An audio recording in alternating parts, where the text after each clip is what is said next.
Oi pessoal, começa agora mais um Quem Somos Nós, o programa para quem tem prazer em conhecer, seja lá que assunto for. A gente tem mais de 4 anos e meio, e se você quiser conhecer todas as conversas semanais que nós fizemos, busque Quem Somos Nós no seu podcast, ou assista pelo YouTube algumas das séries mais recentes. Ou ainda acesse quemsomosnós.com.br e aí encontre tudo de todos os formatos. Aí você escolhe. Hoje a gente continua a série sobre um assunto que é meio falado e tal, mas está longe de ser resolvido, que é a inclusão, ou como a gente está chamando, respeito e direitos iguais aos diferentes. Aqui com a gente, o deficiente visual, que já ganhou o prêmio como personalidade do ano em responsabilidade social pela revista Época, colabora com diversas ONGs, foi secretário adjunto da pessoa com deficiência na gestão de Haddad e coordenador geral da mesma secretaria na gestão Dória. Roberto Carlos Braga II, ou Dudu Braga. E o cara de quebra ainda é filho do rei Roberto Carlos.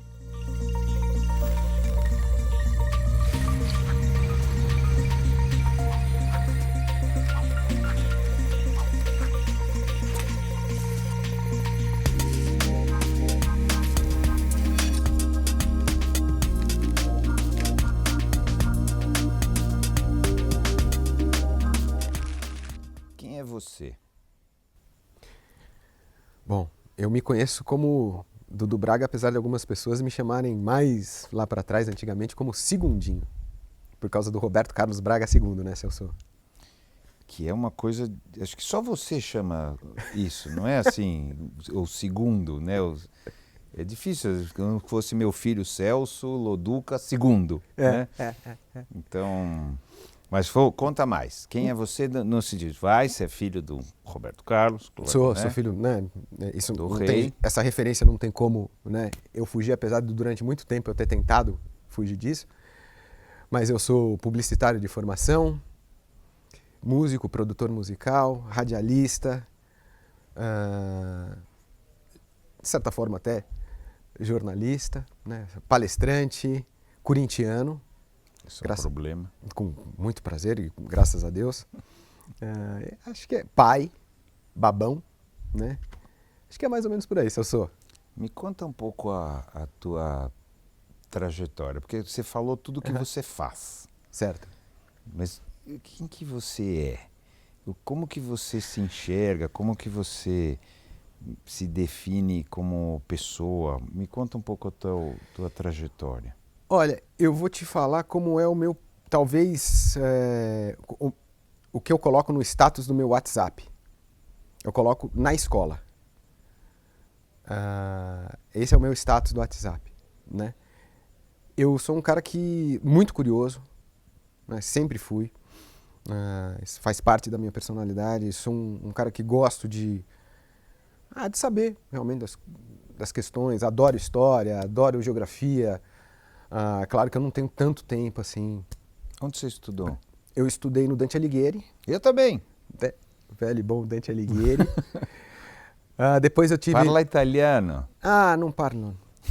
Não parlo italiano. Mas aí depois eu fui para um colégio que era experimental na época, né, a partir da 8ª série, que chamava Vocacional. Claro. Aonde? No Brooklyn?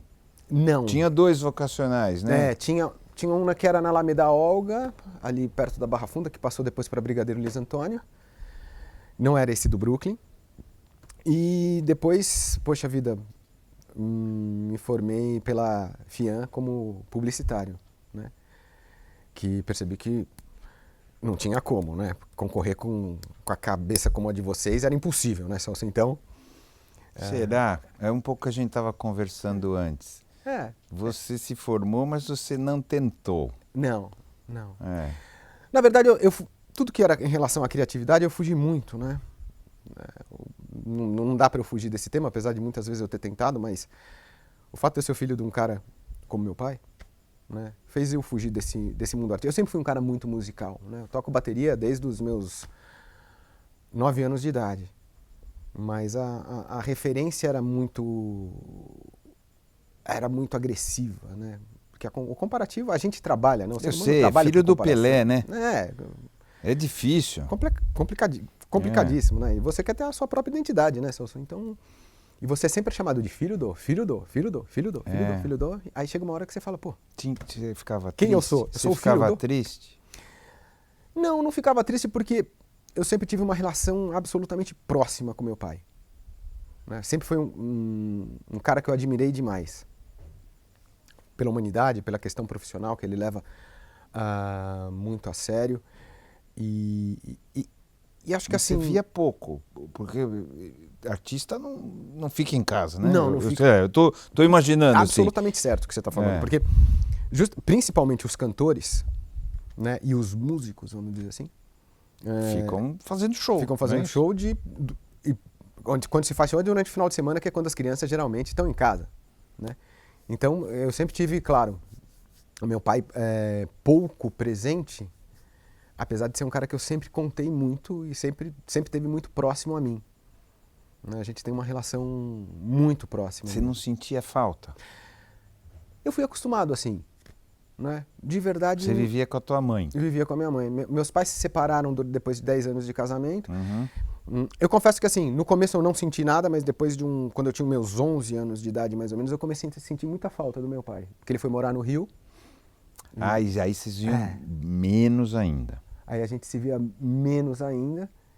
E eu comecei a sentir muita falta dele. Até aconteceu uma coisa muito engraçada, que uma vez eu fui passar um final de semana com ele no Rio de Janeiro. E, poxa vida, eu não queria ir embora no domingo, né? Aí eu fui pegar a ponte aérea, os velhos e bons Eletras da época.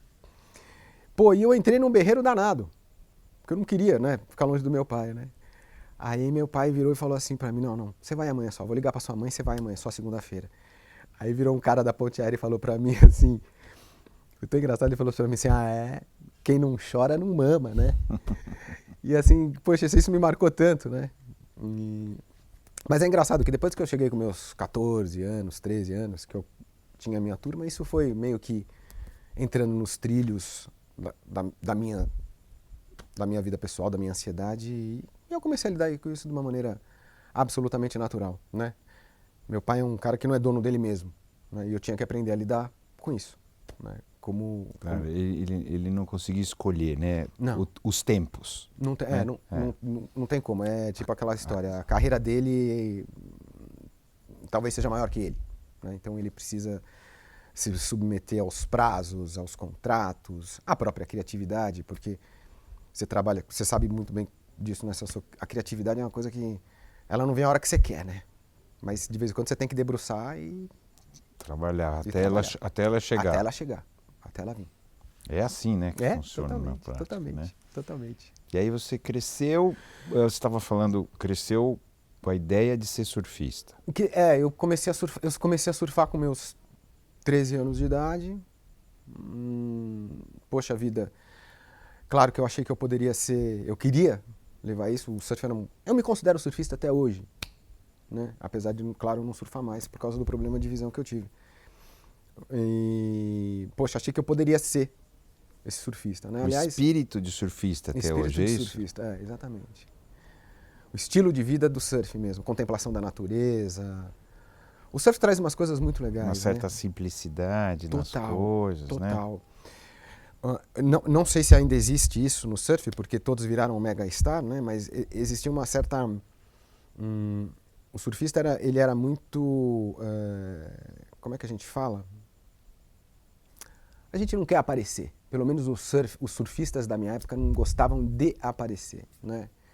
Eram pessoas que viviam dentro do mundinho delas, contemplando a natureza, vivendo, né, de uma maneira muito legal, muito bacana, mas assim, sempre sem... show off. Exatamente. Né? E isso me trouxe... Isso que você se identifica, é isso até hoje? Eu me identifico. Independente de praticar ou não. Independente de praticar ou não. É claro, né, Celso, que a vida fez, a vida me fez, eu até mesmo por ter, depois de um tempo, muito mais lá pra frente, ter escolhido trabalhar no mundo artístico, eu sei que eu tenho que me mostrar. Isso faz parte da minha história. E você ter o reconhecimento é uma coisa muito gostosa, que eu aprendi também, né? Mas eu, durante muito tempo, até mesmo por essa questão, que eu falei pra você, de ser só eu sou o único, né, chamado de segundinho, né? E isso já se lê sublinearmente ali que filho do, né? Eu fugi muito tempo disso e não queria ser visto assim. Eu né? compreendo. Né? Absolutamente natural. Eu compreendo, acho que eu faria a mesma coisa. E o surf calhou muito com a minha filosofia de vida e com o que eu penso da vida. Uma coisa discreta, realmente, que era o que eu gostava. Mas não tem jeito, né? No mundo de hoje... Mas você continua discreto, tá certo? Tento. Você tá aqui, você se coloca, mas você não é o rei da... Né, Não. das coisas e tal, né? Você se coloca de um jeito bem discreto, também, eu gosto. bem simples e tal, né? Eu curto, é igual, eu curto né? isso. Acho que não mudou muito. Você amadureceu, talvez. Exatamente. Não é isso? A gente vai amadurecendo, vai vendo que as coisas... E assim, você vai vendo também que o aparecer dentro de uma questão bacana e verdadeira, não tem nada de ilegítimo nisso. Claro, em nome do que se tem sentido, né? O que você está fazendo... Exatamente. Acho que até é bacana. Inclusive, nós vamos chegar lá, que é o que você faz, assim, você se coloca firmemente em várias causas, né? Já há algum tempo. Então, faz sentido você aparecer em nome das causas. Não é isso? Exatamente. Né? Que o aparecer seja consequência, né? De alguma coisa bacana que você faça, não a busca pura e simplesmente por a questão de se mostrar. Né? Eu acho que é por aí. O surf fez isso por mim, né? O surf é uma coisa... É engraçado, mas o surf, quando você está dentro do mar, atrás da arrebentação, né? E você olha para o lado num final de tarde e você olha para o lado e você sente, né? A tua insignificância, assim, é uma coisa... Quando você percebe isso, é maravilhoso. Né? A humildade, né? A humildade, né? Mas não a humildade... chula, né? Mas é a humildade de saber o que você representa. Você olha bem para os lados e fala, nossa, né? Exatamente. É grande isso aqui, né? O que eu estou fazendo aqui, olha o meu tamanhinho perto de tudo isso. Exatamente. Exatamente. Te dá essa noção total. E aí você, bom, não foi surfista, né? Assim, por alguma razão. Não fui porque eu era ruim para burro. Você era surfista, surfista de coração. De coração, mas não de habilidade, né? Posso fazer uma coisa? Você falou antes da gente conversar que era baterista, mas não era tão bom. Que era isso, mas você não se força muito. Publicitário eu não vou fazer porque, puxa, não dava para competir com vocês. Você tem certeza disso? Não tenho. Sabe assim, do que eu estou te falando? De você falar, puxa, mas será que você não está também se impondo?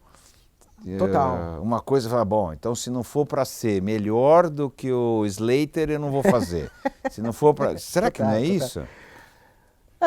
Se não der para ser melhor que o meu pai, então não vou ser cantor, né? Então. Mas não está errado, sem sacanagem, se olhar desse jeito. Com você, não está errado com você. Porque você poderia ter sido publicitário excelente se você tivesse tentado, tá certo? Surfista não sei, tá certo? Mas publicitário talvez, né? Assim, será que você não se apertou demais? Sim. Não, eu não vou ser abstrato agora, vou ser muito concreto. No surf, realmente, eu não era um cara habilidoso. Até porque eu lembro de eu surfando e na época ainda existiam aquelas câmeras VHS que de vez em quando a gente se filmava. Aí esse você tem certeza que... Eu tenho certeza absoluta. Absoluta. Eu era muito corajoso, muito aplicado, como em tudo que eu faço, eu sou mesmo. Eu estudo música até hoje como baterista, eu adoro isso mesmo. E talvez esse comparativo que eu estou te falando entre o meu pai, né, que é considerado o cara, entre aspas, né? Esse cara sou eu. Esse cara é ele, né? E essa busca... E o meu pai é um perfeccionista. Né? Que para ele nunca tá bom também. Essa é a escola que eu tive. Mas esse... Para ele ou para você também? Para ele. Quer dizer... Para mim... Para mim também um pouco. Para mim também um pouco. Tem que fazer mais, Dudu, é isso? Tem que fazer mais. Essa busca, né, pela perfeição que você nunca vai atingir, né? Nem ele. Nem ele, com certeza, nem ele. Então, assim, sei lá, acho que foi mais uma escola que eu tive, né? Você sabe, Celso, que aconteceu uma coisa bem curiosa comigo, que talvez a gente fosse falar até mais Manda pau. mais pra frente Vamos- nesse nosso vamos bate-papo, falar mas agora. assim, você sabe que o fato de eu ter perdido a visão me tirou um pouco a pressão de ser filho do Roberto Carlos? Por quê? Talvez por eu me cobrar menos pela própria questão de ser deficiente. Falar, poxa vida, agora eu tenho que tocar minha vida dessa forma e eu vou fazer o possível, claro, sempre para ser melhor, mas me tirou um pouco dessa pressão. Assim, é curioso isso. Eu entendo. Eu me senti mais livre. Eu não preciso agora ser perfeito. É. E não tem como eu ser perfeito. Eu já sou Era um isso? imperfeito. Né? É. E assim eu tentarei ser o melhor possível. Sabe? É engraçado, é curioso isso. É uma coisa Foi que... uma libertação, isso? de certa forma. Um Não total, porque eu ainda um me pouco cobro. dura, um pouco dura. Um pouco dura, com Tá certo? certeza. Podia ter acontecido de outro jeito. É verdade. Poderia sim. Poderia ter acontecido de uma outra maneira. Né? Você fez terapia? Muito tempo. Muito tempo. Fiz terapia. Depois de perder a visão, por perder a visão ou já antes? Já antes. Por essa questão toda? Não. Não, eu fiz porque a minha irmã fazia terapia e ela gostava muito. E eu sempre quis fazer, porque eu sempre gostei. Eu na verdade, quando eu entrei na faculdade, eu entrei em psicologia que eu queria fazer. Né? E eu sempre achei muito bacana você se autoconhecer, né? Que Claro. é uma coisa que a terapia te faz, né? Você, poxa vida, muito mais do que resolver os seus problemas, você consegue se autoanalisar através da terapia, Uhum. né? E isso eu sempre achei muito bacana. E uma época que aconteceu foi o seguinte, eu levei um fora de uma namorada que eu tinha, fiquei muito mal, pedi para minha irmã se eu podia ir no horário dela, ela abriu uma exceção, né? Porque claro que não poderia, né? A terapeuta, Regina Melão, ela chamava. Ela abriu uma exceção. Tá Uma bom, exceção vai, pra eu mim. vou te receber. Vou te receber, vai, porque eu não posso, tal. Pois eu achei aquilo o máximo, eu já achava que era legal, achei aquilo o máximo e comecei a fazer enxergando. E aí eu fiz 2 anos ali de terapia e quando eu voltei, continuei. Né? Depois que eu passei por todo o processo de perder a visão, tal, continuei porque era muito legal, né? Muito bom. Terapia é uma coisa... Você continua? Não. Chega. Chegou uma hora que não tinha mais assunto. Né? Com o terapeuta, com o Vitão, que era o meu terapeuta. Você deu alta pra ele, é isso? Ele falou, Dudu, tá... Chega, né? Quando você não sabe, ele falou, quando você não sabe mais o que falar na terapia é porque você tá precisando dar um tempo. E eu dei esse tempo. De vez em quando tem algumas crises existenciais maiores, eu vou até lá bater um papo com ele. Né? E por que você não fez psicologia, então? Assim, eu tinha uma miopia relativamente forte, né? Mas eu fiquei apaixonado pela história do primeiro sutiã, né? Do comercial? Do comercial. Né, do comercial. Eu tinha uma certa dificuldade de leitura. Eu lia 10 páginas e já começava a ficar... Cansado, é isso? Cansado, porque com a vista muito cansada. Você já nasceu com dificuldade visual, é isso? Eu nasci com glaucoma congênito, viajei para a Holanda com 15 dias de idade, fiz 7 cirurgias e enxerguei com a minha miopia. Mas isso te cansava, é isso? Mas isso me cansava um pouco. Mesmo na escola, você teve dificuldades nesse sentido? Eu tinha uma certa não uma limitação, né? Mas eu tinha uma certa dificuldade. Se lesse demais à noite, ficava meio cansado. Mas não era importante nesse sentido? Não era um assunto importante? Não. Até esse momento não era um assunto importante. Não. Você usava óculos, precisava fazer e não podia ler demais que te cansava, é isso? Exatamente.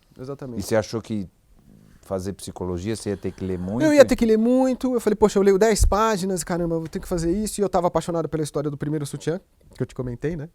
Antes. Pela história ou pela menina? Pela menina também, né? Ela era muito bonita, eu lembro. Eu tenho essa memória fotográfica. Ela botava, inclusive, o caderno na frente, assim, quando passava. Isso, exatamente. E aí, poxa vida, fiquei doido com essa história. E falou, eu quero fazer isso. Eu quero ser isso, eu quero ser publicitário, né? Quero trabalhar com criação, quero trabalhar com isso, tal. Aí fiz 2 anos de faculdade, tive que fazer opção por publicidade, mas aí eu já comecei a perceber que, poxa, não é tão fácil assim você trabalhar na área de criação, numa empresa. Também estava resolvendo essa história de ser ou não surfista profissional, papapá. E isso acabou, poxa vida, que eu falei, falta um ano e meio para eu me formar. Não vou largar a faculdade, vou terminar. Né? Mas você já não estava com tanta vontade, já não estava com tanta vontade. E aí também, depois de um ano, eu já estava trabalhando com meu pai sendo vendedor de automóveis. Olha só que coisa, hein? Por quê? Para fazer uma grana, é isso? Por que você entrou nessa? Eu comecei a trabalhar cedo porque eu sempre quis ter minha independência, realmente financeira. E um amigo do meu pai, chamado Birajara Guimarães, um dia quando o meu pai lançou um negócio lá de consórcio de automóveis, ele virou para mim e falou assim, e aí, você vai ficar de turista na vida? Surfista vagabundo, você não vai trabalhar, é isso? O próprio, né? Claro, vai ficar surfando, você pensa que o quê? É filho do Roberto Carlos, não vai trabalhar, vai vender carro desgraçado, é isso? Exatamente isso, né? E na época não existia Gabriel Medina, né? Surfista verdade. Surfista era tudo vagabundo mesmo. E aí eu comecei a trabalhar, gostei da coisa, porque, poxa, isso me deu uma certa independência financeira, parará. Era uma coisa rápida, meio imediata, né? Vende e ganha, né? Você não tinha que trabalhar num projeto para receber só daqui muito tempo, tal. E comecei... você vendia bem? Mal pra burro. Péssimo. Só sou muito ruim. Muito mal vendedor. Mas por que você acha isso de novo? Ou você tem autocrítica tão forte? Porque você é um cara inteligente, um cara simpático, tá certo? Carinhoso, não é isso? Por que você era ruim? É porque eu não queria vender eu queria vender o que o cara queria comprar. Só que a pessoa que está comprando, eu estava vendendo um Del Rey e a expectativa do cara é que aquilo fosse uma Mercedes. Isso me incomodava, porque aquilo era um Del Rey. Você brigava com ele, não? Não chegava a brigar, mas aquilo, aqui tem um motor 1.6 CHT, que é uma porcaria, isso aqui não anda nada. Eu não podia falar isso pro cara, né? E o cara tinha expectativa, claro, ele estava comprando um sonho, um carro era um sonho, né? Hoje em dia até mudou um pouco. Então isso me incomodava um pouco. Não é que é uma verdade, não é que o vendedor, né, eu estava fazendo uma coisa ilícita ou errada, mas não me virava bem na venda mesmo, né? E eu ainda estava naquela história... justamente, de buscar a minha própria identidade, saber onde é que eu poderia me encaixar profissionalmente no mundo, né? E, trabalhei um bom tempo com isso, trabalhei uns 5 anos como vendedor. Nossa, bastante. Fiz alguns estágios também, porque eu acabei passando pela concessionária, trabalhei área de peças, oficina, todas essas histórias, mas... Não tinha a ver com você, não tinha nada a ver. Não tinha nada a ver comigo, nada a ver. Você sabia que não tinha, não? Não. Não sabia. Você estava procurando? Estava buscando. Estava exatamente buscando. Eu demorei muito tempo buscando algumas coisas e fugindo da questão artística na minha vida. Muito tempo mesmo. Medo? Tinha medo? Talvez medo, talvez sim, talvez. Não posso negar que talvez fosse um pouco de medo, né? Da comparação ou qualquer coisa assim. Mas depois que eu perdi a visão, que eu te falei que eu me libertei um pouco disso e tal, e que eu voltei a tocar, inclusive, que era uma coisa que eu tinha parado, porque eu fui morar em apartamento, e baterista em apartamento é um terror. É um inferno. É um inferno por condomínio. Não tinha bateria elétrica ainda naquele momento, não existia. Né? Então era só acústica. Só acústica. Aquilo era um terror, era um horror. Eu tinha lá, mas eu sempre de vez em quando tocava e, pelo amor de Deus, era mandado embora do condomínio. Embora. A pior coisa é você ter um vizinho baterista. Nem eu, que sou baterista, quero um vizinho baterista. Pelo amor de Deus. E aí, poxa vida, eu fui começando a trabalhar essa história da bateria, que eu comecei a ter aula com o Flavinho Pimenta, que é um baterista queridíssimo, que estava começando o projeto Os Meninos do Morumbi, que me convidou para, junto com ele, fundar, junto com o Mário Eiras e o Gel Fernandes, que nós somos um dos 4 fundadores dos Meninos do Morumbi. Eu falei, poxa, eu acho que é isso aqui, meu caminho. Não é meu caminho, acho que é um pouco por aqui. Explica o projeto do Meninos do Morumbi. Meninos do Morumbi era um projeto de percussão, né? Aulas de percussão, de canto, de música, que a gente fazia na comunidade de Paraisópolis, com os meninos ali da região do Morumbi, não só de Paraisópolis, né? Uhum.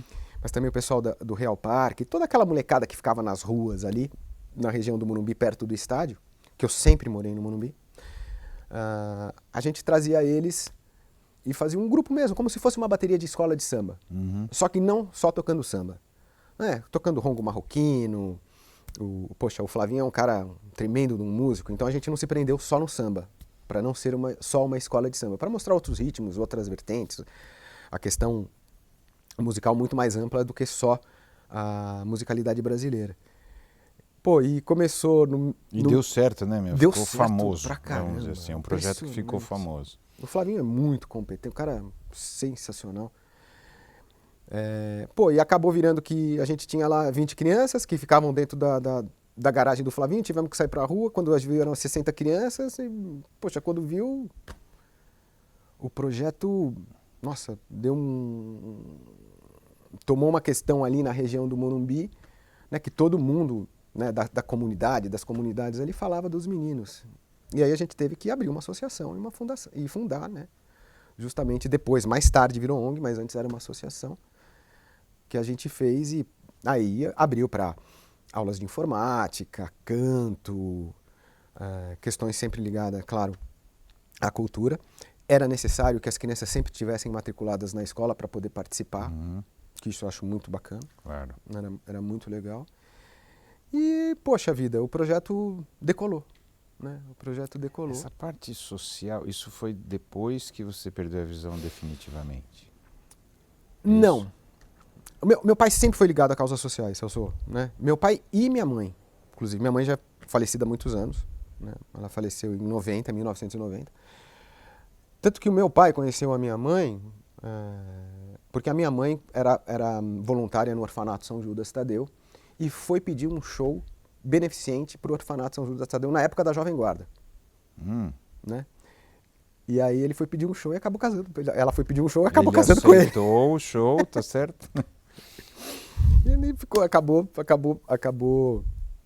Tá. Então sempre foi uma coisa... Sempre foi. E na própria Jovem Guarda, né? Na própria Jovem Guarda, o paizão já sempre envolvido, campanha do agasalho.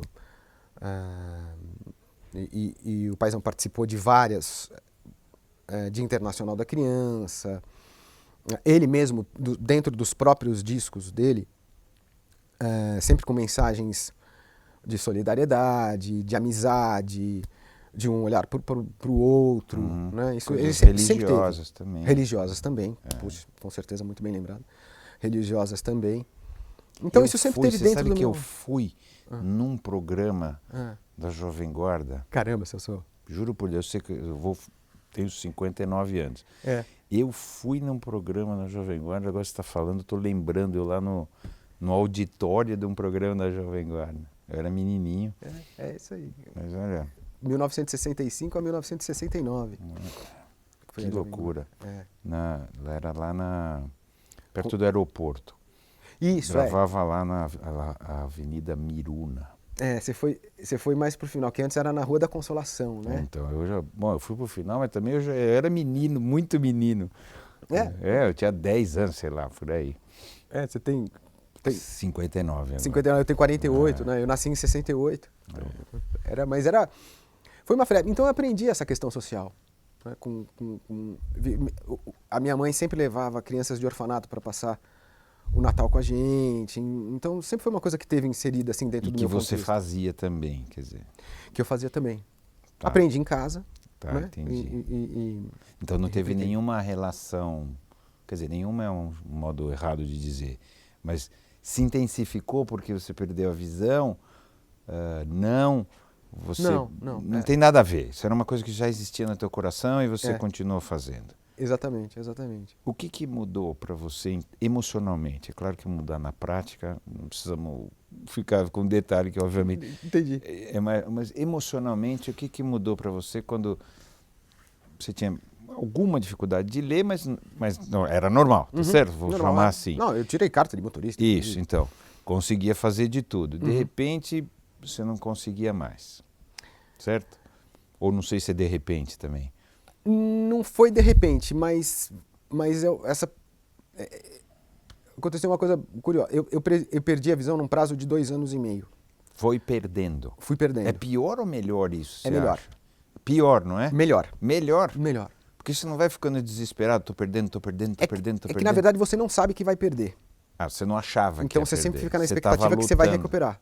Claro. Né? E como eu tive um descolamento de retina, e aí foram se sucedendo várias cirurgias, tal, você vai começando a perceber aos poucos que você tá indo para um caminho sem volta, né?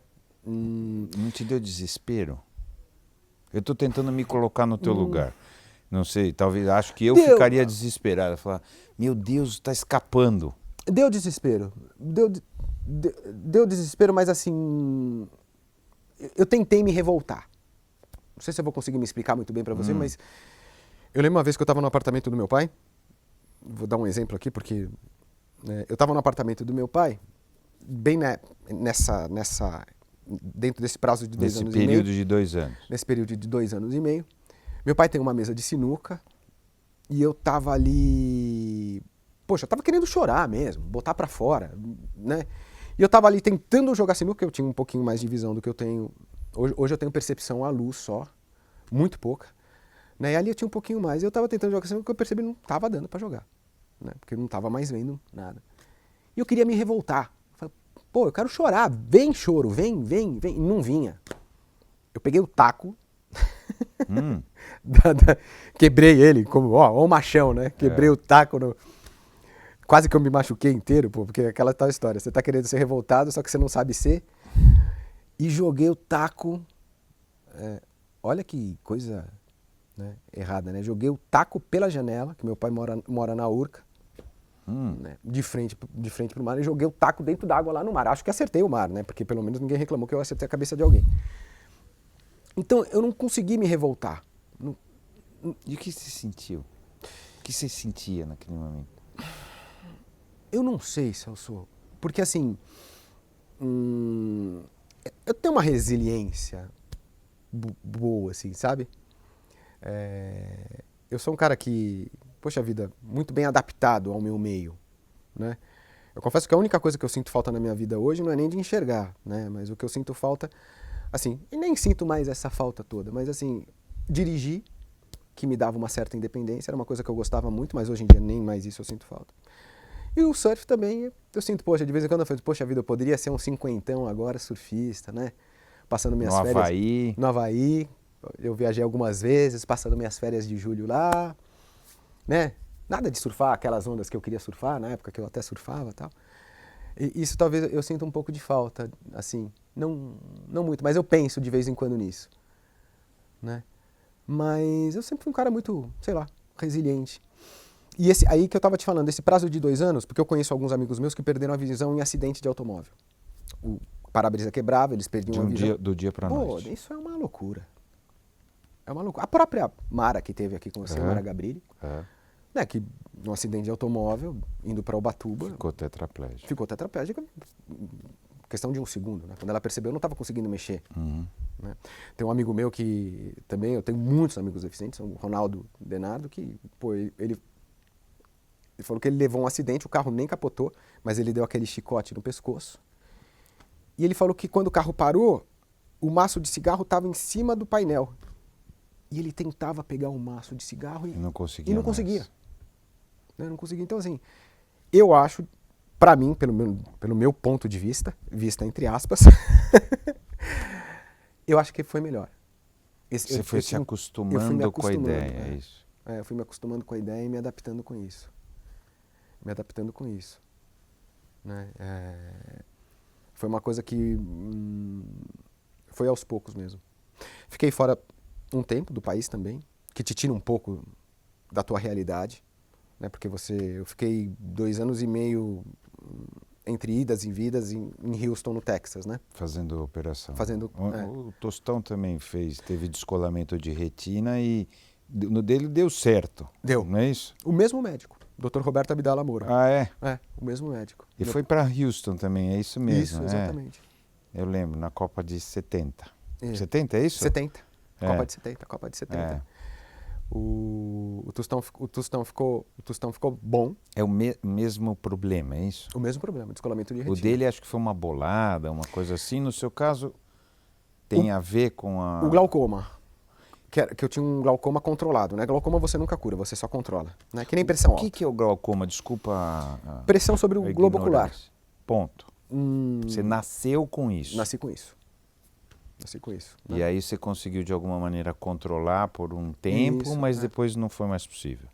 Eu controlei durante 23 anos, né? Colírios, tal, uma coisa muito bem controlada mesmo. Operações também, Operações. Mas é aquela tal história, né? Quem tem glaucoma geralmente tem um olho relativamente grande, porque o olho cresce, porque o líquido que é produzido pelo próprio organismo, pelo próprio olho, globo ocular, não consegue sair. Então, a retina, que é colada atrás, Ela fica na esticada. o olho vai começando a crescer e a retina rasga. E não havia Porque ela não como cresce você junto. prever isso que ia acontecer? Não tinha, os Não. médicos não previram, Como- com todo esse aparato médico que você tinha e tal, os caras não previram que isso ia acontecer. Não previram. Porque estava muito bem controlado, né? A minha visão, o meu glaucoma era um glaucoma muito controlado. Eu tinha uma vida normalíssima, né? Fora esse cansaço, às vezes, para ler um pouco que eu tinha, como eu te falei. Vida absolutamente. Tanto que eu surfava sem óculos, né? Que nem daria também, né? Pra surfar de óculos. Né? Ia perder um óculos cada vez que entrasse no mar. Tá certo? Então, eu surfava sem óculos, né? Então era uma vida absolutamente normal. Então, para mim, foi melhor esse tempo de adaptação, esses 2 anos e meio. Foi... É isso um pouco, você foi... Não sei qual é a palavra, acostumando, você foi... Acostumando, me adequando, né? É. Percebendo aos poucos que eu ia ter que resolver esse assunto por mim mesmo mais pra frente, né? E como que você resolveu emocionalmente? Celso, apesar de eu ser um cara super emocional, sempre fui muito prático também ao mesmo tempo, né? Se é assim que a vida se coloca, é assim que eu vou ter que resolver. Né? Profissionalmente eu sabia que eu ia ter questões que eu ia poder resolver, que eu conhecia, inclusive, por trabalhar no mundo artístico e ter contato com muitos músicos. E a música ser uma não vou dizer uma fuga, mas muitos deficientes visuais tocam. Você tem aí Ray Charles, Stevie Wonder, Serginho de Sá. Eu não trabalhava com música ainda, nem sabia que ia trabalhar, né? Mas era uma coisa para mim que assim, eu sabia que se eu me esforçasse de qualquer forma, mesmo sendo deficiente visual, que eu ia poder levar minha vida de uma forma profissional, né? Mas foi aí que você decidiu então trabalhar com música também? Não, aí foi acontecendo, a música entrou um pouquinho mais para frente, né, na minha vida, porque eu voltei a tocar, né? Mas você pensava o quê? Eu vou fazer o quê? Você pensou nisso? Assim? Então, como eu trabalhava o que eu vou fazer? Como eu trabalhava com comércio, que eu te falei de venda de automóveis, eu fiquei mais ou menos nessa mesma linha. Só que eu queria outras coisas, né? Tinha vindo um plano real, falei, poxa, vou importar fraldas, tem um amigo meu que trabalha com exportação e importação, eu comecei a vender uns automóveis importados que ele trazia, né? Eu segui a minha carreira como vendedor, né? Mal vendedor, você. Péssimo. E aí, poxa, pintou uma oportunidade de importar fraldas, a gente importou, porque ele importava carros, eu falei, vamos fazer um negócio junto, e nesse inteirinho eu voltei a tocar bateria. Porque, olha só que coisa curiosa, profissionalmente eu sabia que, de certa forma, eu iria conseguir me virar.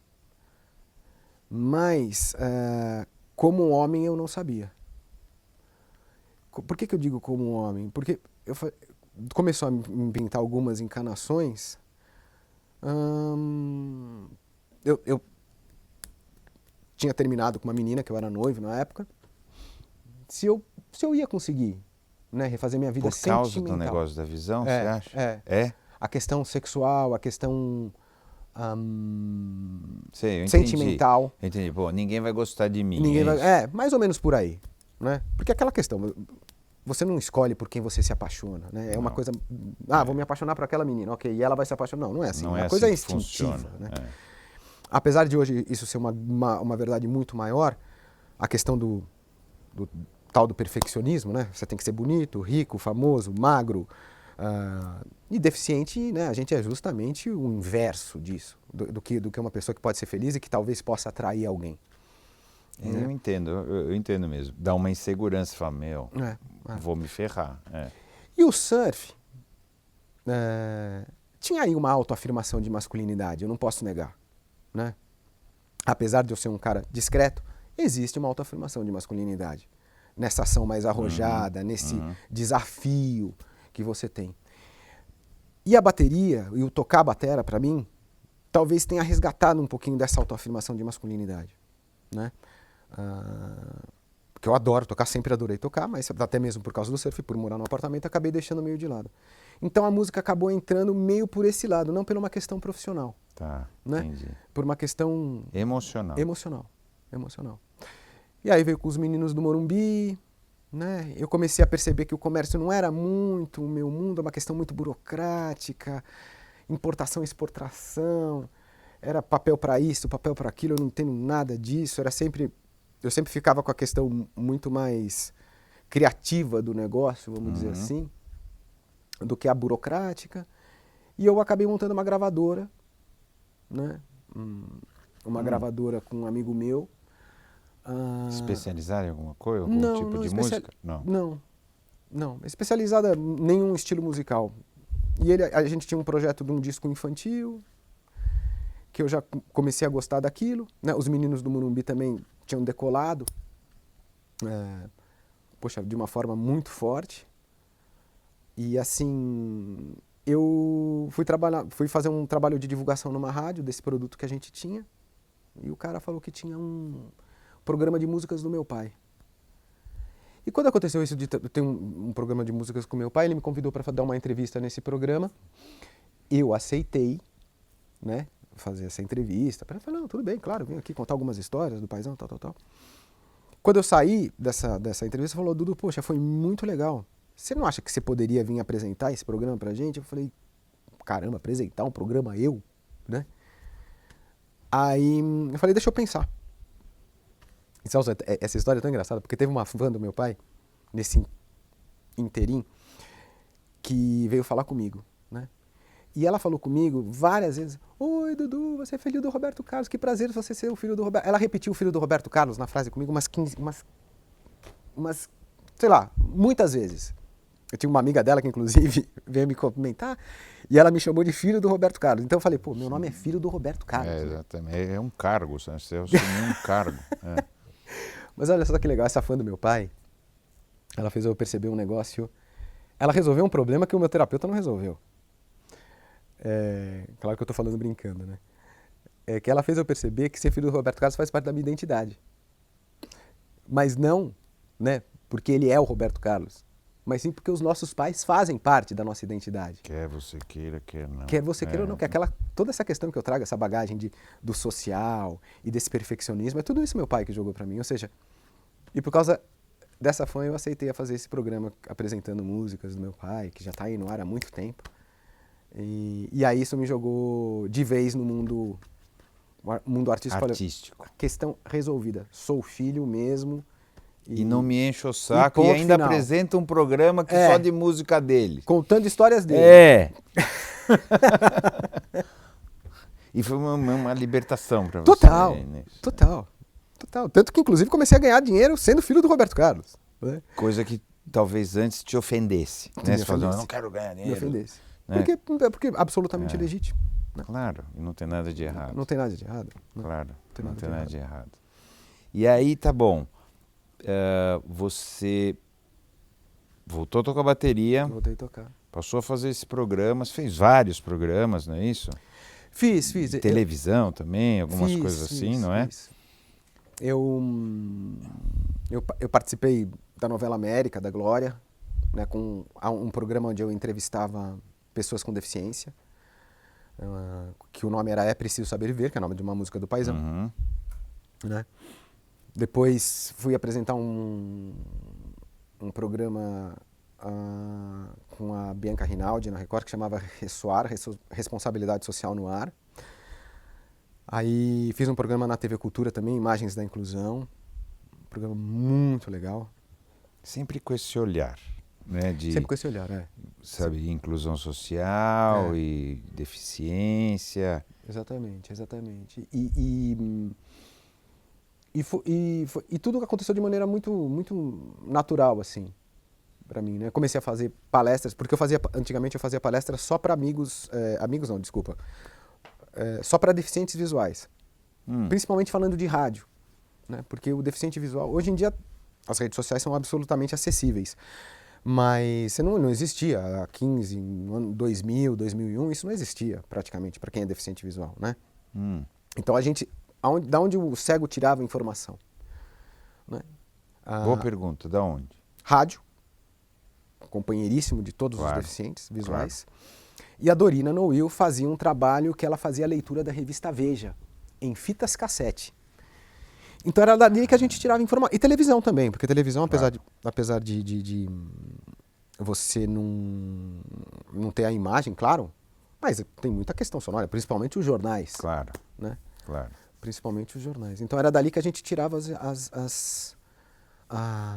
Sei, sabia o que estava acontecendo. Sabia o que estava. E como eu comecei a trabalhar em rádio, eu fazia, e todos os meus amigos deficientes visuais, doidos para trabalhar em rádio, então eu falava um pouco do mundo de rádio, como é que funciona, parará, papapá. Mas aí eu fui percebendo que eu falei, preciso fazer um trabalho com pessoas que enxergam, né? Justamente porque a melhor forma de combater o preconceito é a informação. Né? E tem muito preconceito? Você Tem. sente menos, não é isso? Sinto Porque menos, você é um sinto menos, protegido, Sou, você é privilegiado, com certeza. é o filho do Roberto Carlos, tem grana, tá certo? Exatamente. Tem uma estrutura, mas não é a vida normal, tá certo? A vida das pessoas não é essa. Com certeza, né? Com certeza. Então, como é? Você que está bastante metido nisso agora. Melhorou muito, né, Celso? Melhorou muito, ainda tem muito a ser feito, mas melhorou muito. Né? A questão do preconceito em relação às pessoas com deficiência. Porque a informação, e a gente vem se mostrando muito mais, a mídia se abriu para isso de uma maneira geral também. Né? Poxa vida, a gente conseguiu tirar... Antigamente, deficiente só aparecia nos meios de comunicação com histórias tristes, né? E os filmes geralmente eram assim, a pessoa se tornou deficiente e no final o que acontece? Ele volta a andar, ele volta a enxergar, ele volta a ouvir e a vida continua felizes para sempre, né? E aquele que não volta, né? Exatamente. Que é o da vida real, né? Está abandonado. Está abandonado, né? Então, a própria novela que eu participei, da Glória, que era o Marcos Frota que fazia o papel de deficiente, ninguém queria, não vai voltar a enxergar. Né? Isso foi uma questão, ele vai ser feliz sendo deficiente. Com a namorada que ele reencontrou de anos atrás, parará, papapá. E aí eu participei, né, fazendo isso. Inclusive, a própria Aline Moraes também participou de uma novela mais pra frente, que ela sofreu um acidente e ficou paraplégica, né? Perdeu o movimento das pernas. E essa novela não era da Glória, mas ela ia voltar a andar. E aí teve um abaixo-assinado, inclusive, de todo mundo. Para ela não voltar a andar, para ela resolver. Porque tem um significado. Fortíssimo, né? Fortíssimo. Fortíssimo, né? Cada vez que volta, quer dizer que se você não voltou a andar ou não voltou a enxergar, você não é nada. Né? Exatamente, exatamente. Porque, olha, eu sou deficiente visual, mas eu sou um cara feliz. Né? Só que para quem não é, parece que isso é impossível, né? E principalmente para quem tem um momento, né, que é muito difícil, que é quando você se torna deficiente, que você está muito fragilizado. E que fica difícil imaginar que você vai ser feliz. Fica difícil. Nesse momento. Exatamente, né? Exatamente. Fica muito difícil. De você entender, talvez, olha, calma, mas as coisas podem E acho que ser quem boas. não passou é impossível. Eu posso aqui... eu entendo, né, eu imagino... Mas acho que quem não passou pela situação, é difícil, né, chegar no nível de profundidade de sentimento que você tem. Eu consigo acompanhar. Certo. Né? Mas acho que é que nem ter filho. Se você não tem filho, você não sabe o que é ter filho. Tá certo? Você pode imaginar o que é isso. Né? Então, eu acho que tem coisas que são assim. E nesse caso, você falando, eu entendo perfeitamente. Deve ter um momento que você fala, né? Vai dar tudo errado, né? Isso, as mulheres não vão gostar de mim, eu não vou ter filho, eu não vou casar, sei lá, e muito mais. E a vida acabou. Tá certo? Minha vida acabou e de repente você anda, né? No teu caso você continuou e você se declara feliz, o que é uma coisa bonita. Tá certo? Não tem muita gente que pode se declarar feliz, é verdade, não? Com certeza. Não tem muita gente que enxergue ou não, que ande ou não, pouca gente pode falar de verdade, olha, acho que eu tenho uma vida feliz, não é? Eu sou um cara de 48 anos, tenho problemas como qualquer outra pessoa, graças a Deus sou independente financeiramente, vivo dentro das minhas possibilidades, que isso para mim é um tremendo de um orgulho mesmo. Está correto. Né? Você correu o risco de virar um babaca, né, também? Com certeza, né? Certo? Com certeza. Um risco Aliás, alto. Tudo o risco alto. Quantos não virariam um babaca no seu lugar, né? Com certeza, eu não tenho dúvida nenhuma disso. Então eu sou um cara que, poxa, vivo e tenho problemas com qualquer um. Tenho minhas inseguranças, minhas questões profissionais, mas, poxa, isso é muito importante mesmo. Você perceber, né, que você é feliz.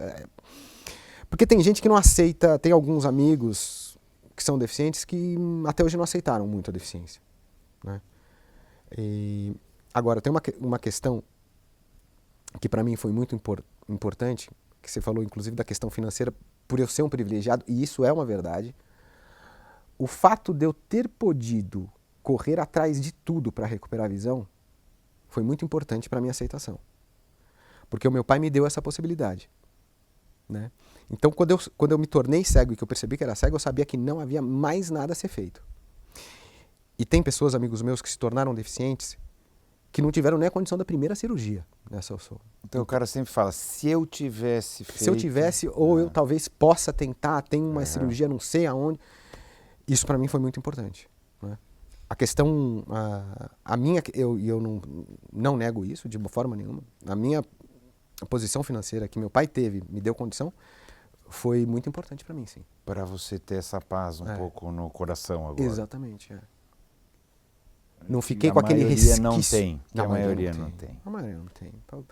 Quem é que poderia, por exemplo, você imaginar em 1968, que foi o ano que eu nasci, ir para a Holanda fazer uma cirurgia experimental, né? Que foi o que salvou, que foi o que me fez enxergar, né? Quem poderia? Ninguém poderia. Né? Pouquíssimas pessoas poderiam naquela época, né? Isso é muito importante e eu não nego. E talvez venha daí, né? Uma questão assim, eu acho que eu tenho que dar maior possibilidade, inclusive, e trazer isso para as pessoas que não têm. Eu me sensibilizo muito com essa questão. O seu trabalho na secretaria, né? Que você já está do governo Haddad, depois agora no governo Dória, não é isso? Tive lá com o Dória, tive com o Haddad. E, assim, como que você vê, qual que é a situação das pessoas, então, com deficiência, no caso em São Paulo, que é a cidade mais desenvolvida do país? São Paulo tem de tudo, né? Do bom e do pior, né? Do melhor e do pior São Paulo tem. Assim, a gente percebe que assim, eu trabalhei com ONGs, com instituições que fazem um trabalho importantíssimo, mas não tem jeito, a gente tem que se apropriar da questão política mesmo. Né? A gente não pode deixar a política para o lado. Né? Simplesmente, a gente vai ter que sujar as mãos. Né? Sujar, claro que eu estou dizendo, claro, porque aparece muita coisa suja na política. Porque a melhor forma de... Não há como mudar as coisas sem passar pela questão política. Não tem como. E não tem... A melhor forma de você atingir o maior número de pessoas é justamente através do governo. Né? Exatamente. Certas capilaridades que existem, onde o governo às vezes não consegue chegar, que tem muitas falhas nisso, e a gente sabe muito bem disso. As ONGs e as instituições, e as fundações, as associações, conseguem chegar e fazer trabalhos específicos em relação a certas atividades com algumas comunidades. Mas é o governo que tem essa força de chegar no maior número de lugares possíveis. Eu tive o prazer de trabalhar na secretaria, que é uma secretaria que não tem dinheiro. Então, o bom dessa secretaria é que assim, as questões é uma causa mesmo. Todo mundo que trabalha ali trabalha por uma causa. Mas seria melhor com dinheiro, não? Mas é porque, te explicando rapidamente assim, se é que você não sabe, né, Celso? O que a Secretaria da Pessoa com Deficiência faz? Ela coordena o trabalho das outras secretarias. Né? Então ela tem que trabalhar em conjunto com a Secretaria de Educação para dar melhor inclusão para as pessoas com deficiência na escola. né? Com a de saúde também, com a de segurança também. Então, ela coordena... Transporte, putz, muito bem lembrado. Transporte. Então, é um trabalho em conjunto. Né? Ela não faz obras, não é uma secretaria que faz obras. Então, é muito legal, porque você... talvez seja o mais puro dos trabalhos políticos, né?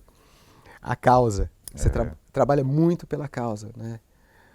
Dentro dessas secretarias. Claro que tem alguns projetos específicos, tal, parará, parará.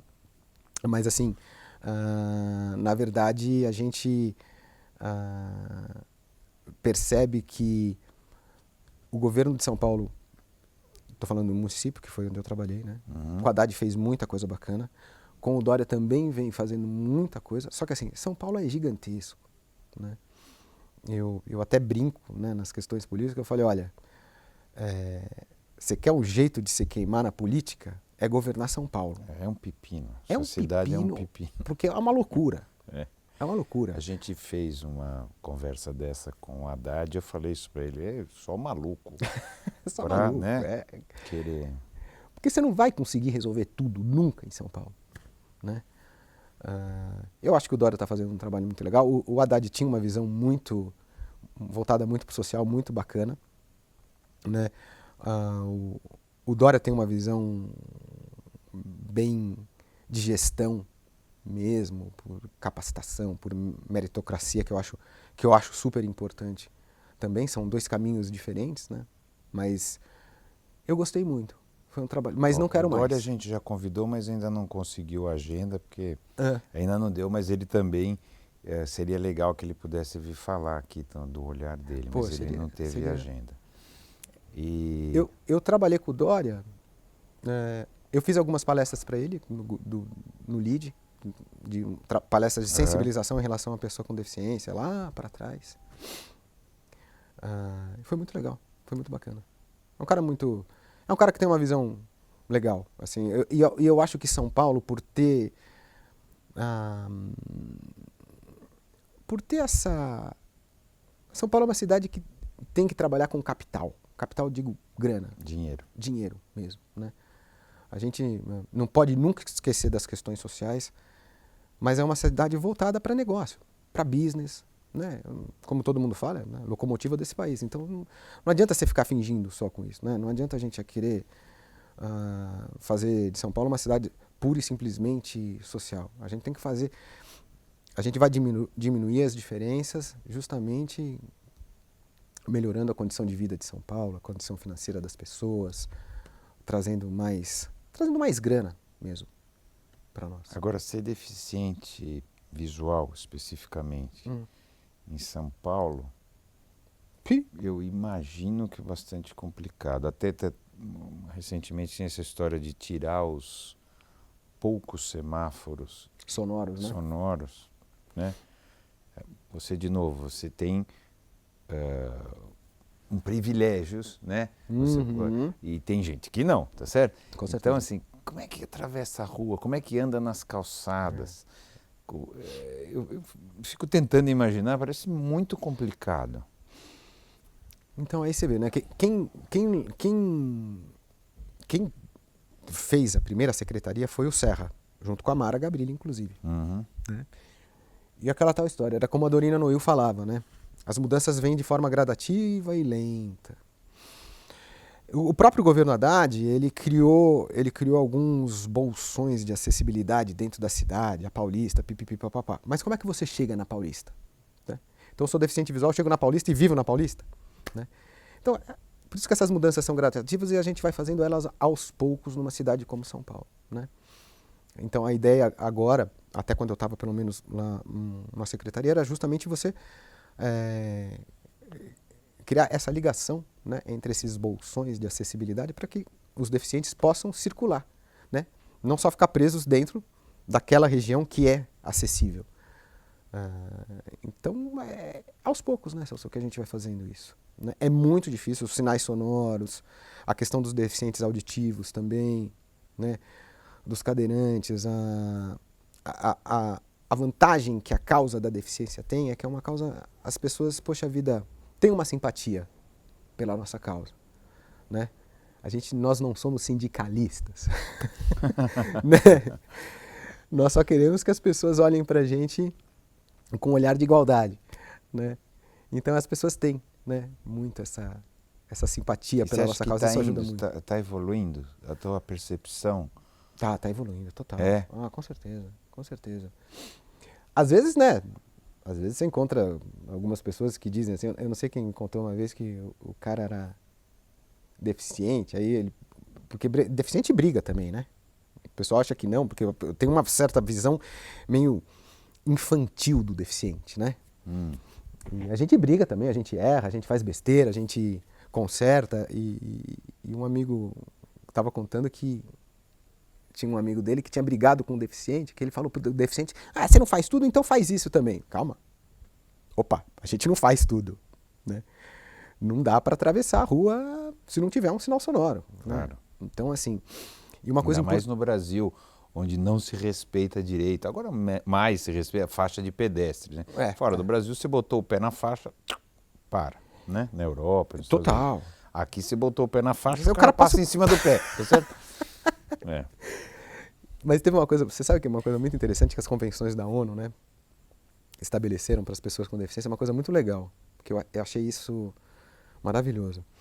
Elas estabeleceram que a deficiência não é da pessoa, e sim do meio, né?